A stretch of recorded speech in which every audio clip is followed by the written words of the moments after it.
Good day, fellow Neverwinter players. If you find any of the information presented in this video useful, or if you have critiques, please hit me up on Twitch. That's www.twitch.tv/Lord_Willow_. In today's video, I'm going to briefly touch on what I'm doing as of today on my wizard for solo AoE type of stuff. So I'm going to go through a couple of mobs, do some gameplay today, and then I'm going to quick show just a brief touch on my build. You can see the gear I'm currently running, doing a lot of percent based gear like the Hags, Rags. I am going today with the Boots of the Wild, although there's a couple other foot pieces that you could go with. From a primary artifact, I favor the Envenom Storyteller's Journal. Again, it's fully decked out, but I think the Staff of Flowers is really good, as are the Wyvern Knives. They're all really good in AoE, and I think any of those are very solid options for AoE. And you can see that I am running the Demon Lord set. Uh, I've done a lot of testing between the Demon Lord set and some of the other sets, including, for example, the uh, Apprentice Spoil set. The Apprentice Spoil set's really solid. Probably running solo, you're not going to notice a lot of difference between that and the Demogorgon set, or the Demon Lord set, I apologize. Uh, but especially towards the tail end of the fight, that's when the Demon Lord set really starts to shine. And I definitely notice, even from a gameplay perspective, without having to crunch numbers, the damage difference between the Demon Lord set and the other sets. From a mount perspective, I am running double Gladiator's Guile. So again, a little bit more movement speed. And then from a mount insignia perspective, the majority of my insignia are dominance insignias.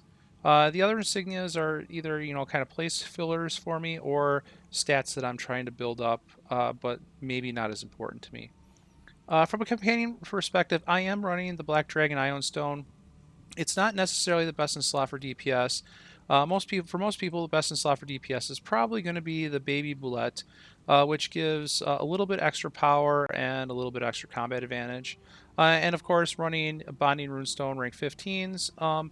If you're a new player or a mid-level player and you're asking about making investments, if your Bonding Runestones are not fully upgraded, that should be your number one priority.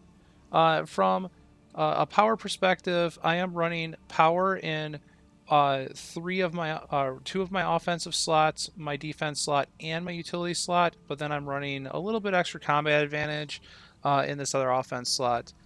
Truthfully speaking, if I could get another 8,000 power in here in this offense slot, I'd probably be a little bit better off. But for right now, I'm running with combat advantage.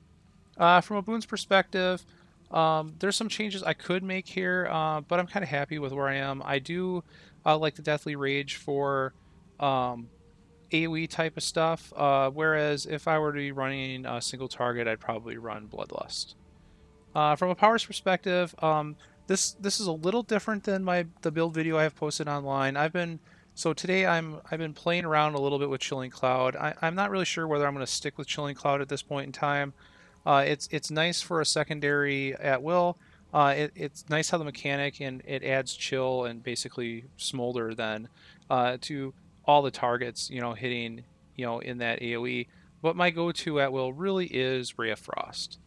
And then my go-to daily for running AoE is going to be Furious Immolation. And then the other kind of change that I have over top of my build is I've been playing this week with Shatterstrike, done a lot of test comparison between Shatterstrike and Frigid Winds.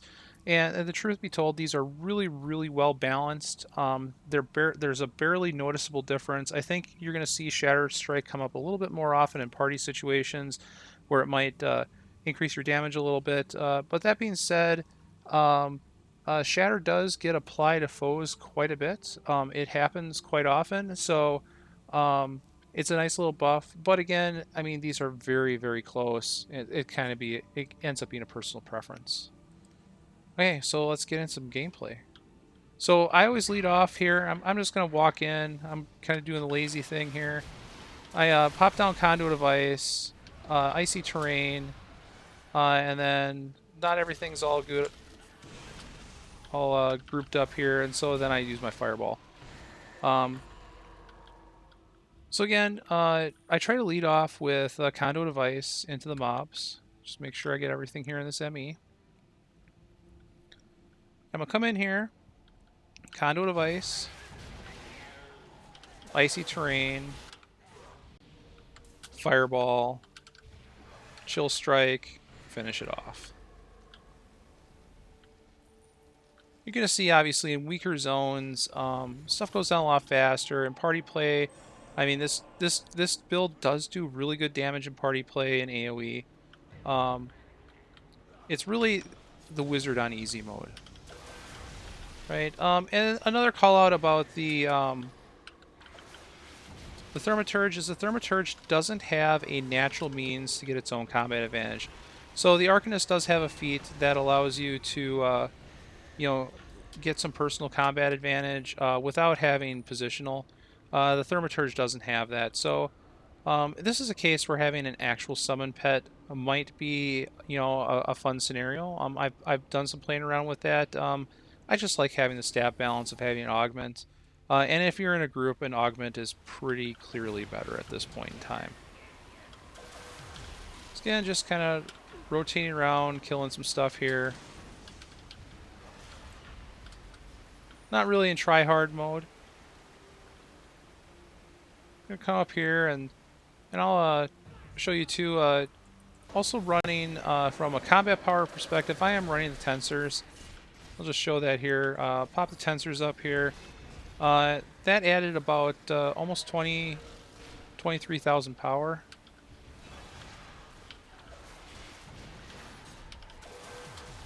No, my math is wrong. Yeah, that only added a little bit of power. When I'm fully buffed up with food stuffs, like say, the watermelon, or not the watermelon sorbet, so when I'm fully stacked up here on the watermelon sorbet, so watermelon sorbet is increasing my power by 10,000.